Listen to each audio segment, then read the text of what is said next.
What's going on, guys, and welcome to the latest episode of starting a backyard movie business during a pandemic. This episode is going to be a Q&A type of episode. I know it's been a while since we did the episode. We put out footage of some of our shows, but it's because I've been busy. I've had a lot of shows, a lot of bookings. I've been working with different contracts, acquiring contracts, and I've also been making purchases, which will help me to just do better with my business, which will help me serve more people and hopefully very soon hire more people so that they can help me run the business and it's not totally dependent on my labor. So pay attention to the episode. Make sure, if you haven't done so already, like the channel, like the episode, and certainly subscribe if you haven't. We put out a lot of content. We answer a lot of questions. This is a community that's growing. So many people are starting this business, and I want to help you through my own lessons. I want to help you as much as possible to be successful, and I hope we all can be successful.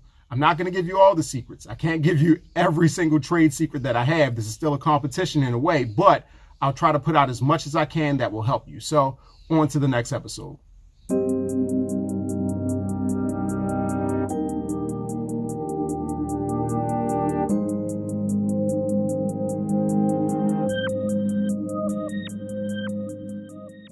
All right, so let's get straight to the questions. One of the most frequent questions that I get in the comment section of my videos is it legal to show movies? How are you showing movies? Do you have to pay for a copyright license?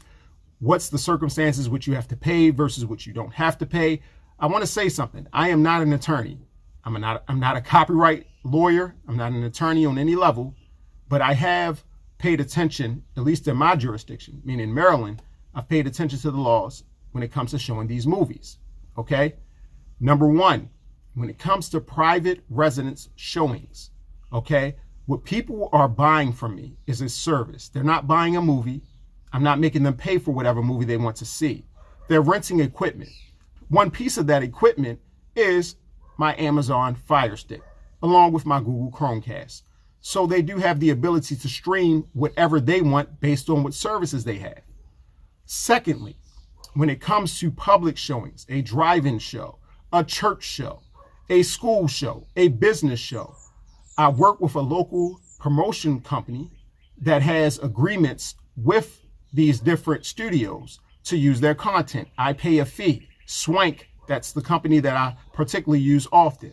So I pay a fee when it comes to public showings of a movie, not showing something in someone's backyard or front yard for their personal enjoyment, even if they have a small family gathering. I'm talking about if I do a show in which I sell tickets, the content must be paid for in terms of copyrights. If the business or organization owns the content, or it's a independent filmmaker, then I don't have to pay for it because they own the rights to it and they give me permission to use it. So again, that's the clarification that I can offer you when it comes to Maryland and how it works here. I don't sell movies. I don't rent out movies. I rent out equipment and services when it comes to residential parties, and they can watch what they want as long as it's not illegally streamed, including live games. When it comes to public performance, when it comes to doing shows in the public, drive-ins, any of these other shows, I have to pay for a license, and I put that in my pricing. So I'm not paying for the majority of that. The customer is, and they're well aware of what they're purchasing. The second question, I hope that's clear. The second question, what type of projector do you use? Let me let you guys know something. The type of projector that I use constantly changes, okay? I do like the Acer brand. I do like InFocus, but it's about the specs. Here are the particular specs that I like to look at from a minimal standpoint when it comes to purchasing projectors. Anything above it is gravy. Depends on your budget, but minimally, okay, the minimal specs, two things you should pay attention to. Number one, contrast ratio. I always buy projectors that have a contrast ratio of at least 20,000 to 1. Again, 20,000 to 1 contrast ratio. That's my minimum. And when it comes to the picture, I want it to be native 1080p HD. Native 1080p HD. That doesn't mean that I don't go 4K. It doesn't mean I don't invest in laser projectors and more expensive things, but I'm just talking about what we started with when we barely had a few $100s to invest in this, okay? So if you're starting from the bottom, if you're starting from not using or not having a lot of capital, I would say use those. They've worked for me even when it hasn't been totally dark outside. I have not had to wait for the sun to go down and things to be pitch black for me to start my shows. So that's something that I want you to understand, no matter what brand you go with, because I'm not being paid by a particular company to promote their product. I will tell you that those are the specs at a minimum that I'm talking about. And make sure, again, when we talk about the contrast ratio, make sure it's the real contrast ratio. And in terms of lumens, minimally 3,200 to 3,500 lumens for me. Minimally 3,200 to 3,500 lumens. And I'm not talking about the cheaper version of lumens. I'm talking about legit 100% lumens. Okay, you have some people that advertise that they have a particular lux lumens at 10,000, 7,000. I'm not talking about lux lumens. Okay, I'm talking about normal lumens that you measure based on even the theatrical, the big movie theaters use. That's the measurement. ANSI lumens. That's the measurement that I use. And at least 32 to 3,500 minimally for your projector. That's my recommendation. Another question I get, what type of speakers do you use? Look, I use at least one Bluetooth speaker with a 10-inch subwoofer. Just make sure it has enough bass. Just make sure it has Bluetooth capabilities. That way, when you're setting up your theater, you want to limit how much power you use, because you don't know, sometimes you may not know the capabilities of the building that you're that you're plugging into. You may not know about the electrical outlets, how powerful, how much currents you're going to get, how much voltage you're going to get from each socket. You can test that, which I recommend before you set up your show, but you don't want to use a lot of electricity. You want to use as little as possible so that your theater runs smoothly. That's my recommendation. Make sure that your power is going to work. And you, again, if you get a Bluetooth speaker, which you charge, the ones that I use, they last sometimes 4, 5, 6 hours without me having to charge it. Sometimes I do, but I'm just saying that's my recommendation. At least a 10-inch subwoofer, and make sure it has plenty of bass, because a big part of the movie experience is bass. Also, when it comes to doing drive-in shows, that's not as much of an issue. I do use it, but typically I'm transmitting sound through an FM transmitter that reaches out at least 1 to 2 miles. So I do use an FM transmitter short range, because I don't have to get a license to use that, but I get a short range FM transmitter for small drive-in shows so people can listen through their stereos, but I still have a speaker outside, so if people want to sit outside their vehicle, they can hear the movie. The next question I get all the time, how big are your screens? Listen, the smallest screen I have is about 17 to 20 feet diagonally. The screen where you actually watch the show, it's not 17 feet diagonally. It's not 20 feet diagonally. It's smaller than that. But in terms of the measurement of the actual inflatable screens that I use, I'm saying at the minimum, I use 17. I have one that's 17, but I don't use that often. I more frequently use the 20-foot screen diagonally. Again, that's not the picture screen, but that's the entire thing. And then I have one that goes up to 33 foot. I even have access to a 40 foot if need be. Those are used for the bigger shows, the drive-in shows, or even the hotel shows, or let's say indoor shows that I do, in which I have to use the big screen. And one more question that I'm starting to get a lot. How long do your shows last? It depends on what the customer wants. Look, guys, we're in the business of satisfying the customer.